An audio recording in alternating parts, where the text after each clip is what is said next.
Hello guys! In this video, I'll be showing you how to create product category page in Woocommerce Elementor. So without further ado, let's start. First, go to Plugins, then search for Woocommerce. And then click on Activate. And then after that, go to Products. And then add new products. And take note that you have to make sure that you already have category on your product. Then go to category right here. From here, you can see this category. Tap on Quick Edit.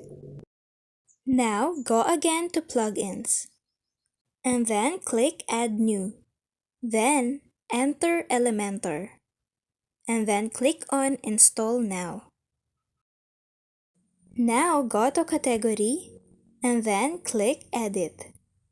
From here, you can change the name slug and everything. Then click on Update. That's it. Thank you for watching.